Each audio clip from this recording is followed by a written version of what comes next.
Assalamualaikum warahmatullahi wabarakatuh. Alhamdulillahirrabbilalamin. Wabihi nasta'in ala umri dunya waddin. Wassalatu wassalamu ala asyrafil anbiya'i wal mursalin wa ala alihi washabihi ajmain. Amma ba'du. Om Swastiastu, Namo Buddhaya, salam kebajikan.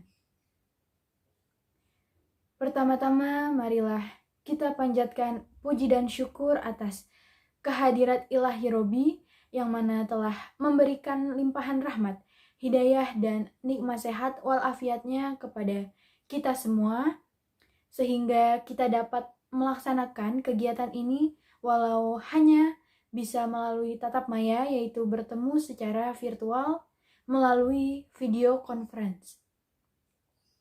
Semua ini kita lakukan demi untuk menjaga kesehatan dan keselamatan kita semua di masa pandemi COVID-19 ini. Kedua, sholawat serta salam kita haturkan kepada pemimpin umat yang tak pernah khianat, pemimpin yang tak pernah berdusta, yakni siapa lagi kalau bukan Nabi besar kita Muhammad Sallallahu Alaihi Wasallam, yang mana telah membawa kita dari zaman gelap gulita hingga zaman terang benderang seperti pada pagi yang cerah ini.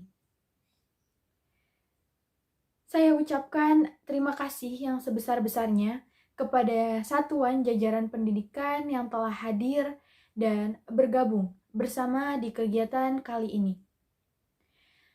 Terima kasih juga telah memberikan kesempatan kepada saya untuk menyampaikan dua patah kata mengenai dampak pendidikan di masa pandemi COVID-19 ini dan bagaimana cara kita untuk menyikapinya. Dampak mewabahnya virus COVID-19 kini dirasakan oleh dunia pendidikan, organisasi pendidikan, keilmuan, dan kebudayaan Perserikatan Bangsa-Bangsa. UNESCO menyebut hampir 300 juta siswa di seluruh dunia terganggu kegiatan sekolahnya dan terancam hak-hak pendidikan mereka untuk di masa depan.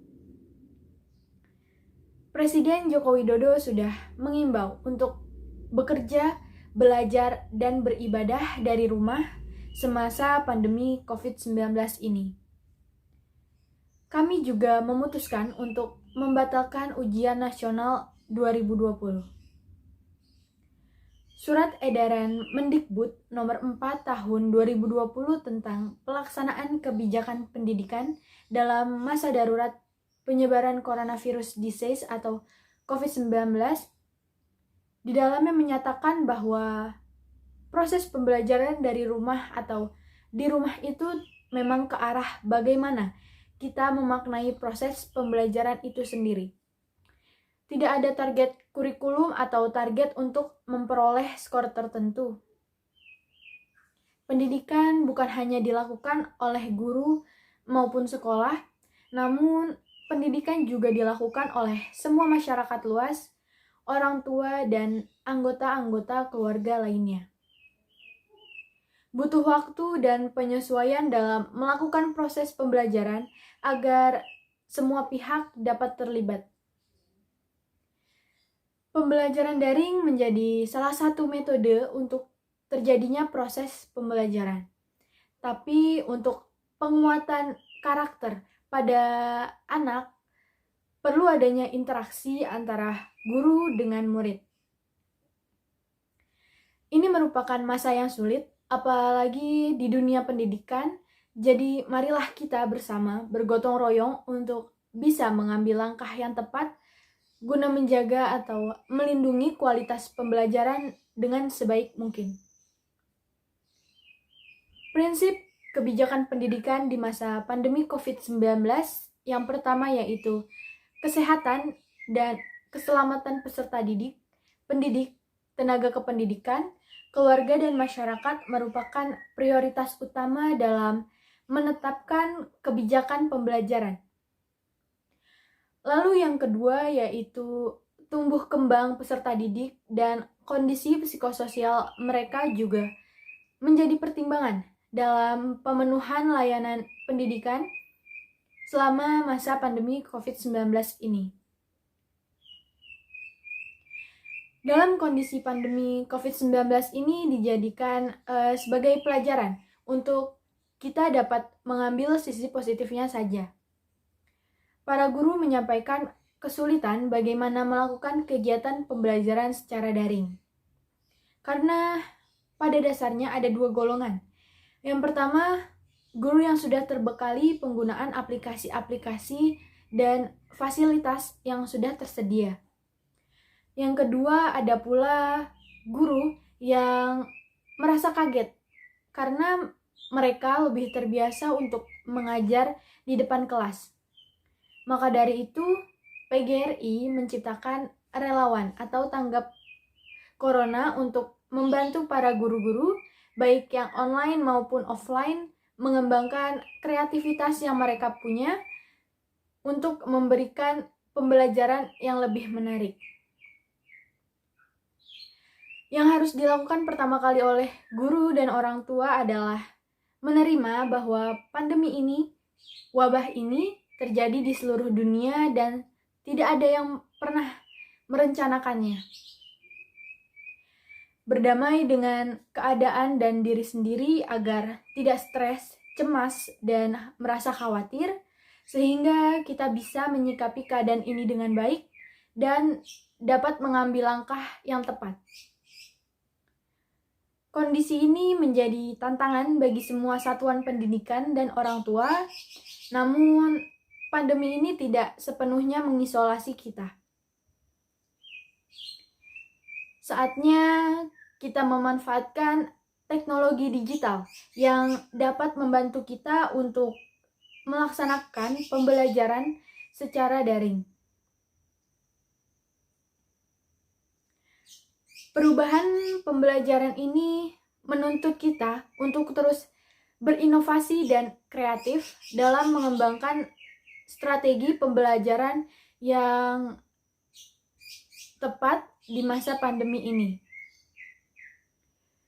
Tidak terfokus pada konten pembelajaran, tapi terfokus pada interaksi yang terjalin sehingga pemahaman yang didapat oleh anak dapat optimal walau pembelajaran berlangsung secara terbatas. Pemerintah mengupayakan agar tidak selamanya pembelajaran dilakukan dari rumah. Kami memberikan hak kepada semua kepala daerah bagian di zona hijau dan zona kuning untuk menentukan apakah mereka sudah siap melakukan pembelajaran tatap muka dengan tetap memperhatikan protokol kesehatan yang sudah ditentukan oleh pemerintah. Kami tetap melarang yang di zona orange atau merah untuk melakukan pembelajaran tatap muka. Walaupun di zona kuning dan hijau, sekolah tidak dapat melakukan pembelajaran tatap muka tanpa izin dari Pemda atau Kanwil, kepala sekolah, dan tentu saja orang tua para murid. Menyesuaikan dengan protokol COVID-19, sekolah diperkenankan hanya membuka 50% maksimum kapasitas. Sehingga setiap kelas yang memberlakukan pembelajaran tatap muka tetap melaksanakan pembelajaran jarak jauh atau yang biasa kita singkat dengan PJJ.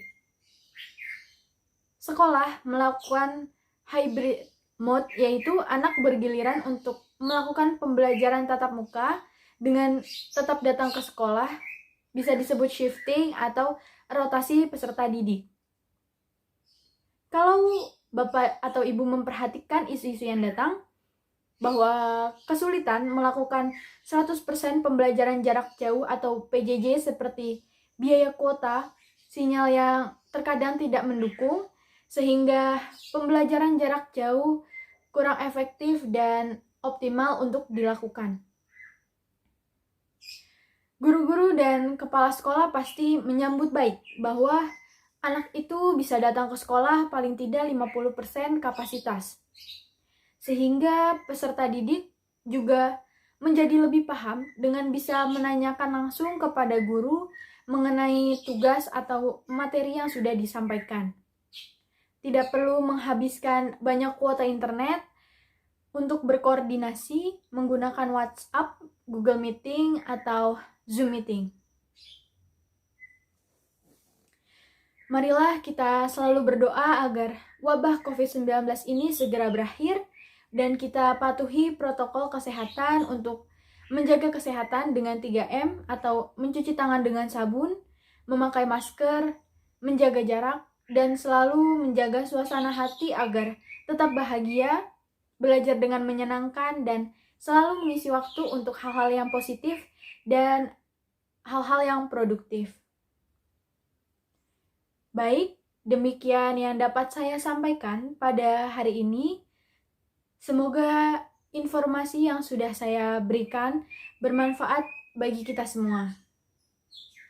Kurang lebihnya mohon dimaafkan dan terima kasih atas perhatiannya. Akhir kata dari saya, wabillahi taufiq wal hidayah. Wassalamualaikum warahmatullahi wabarakatuh. Terima kasih sudah menonton.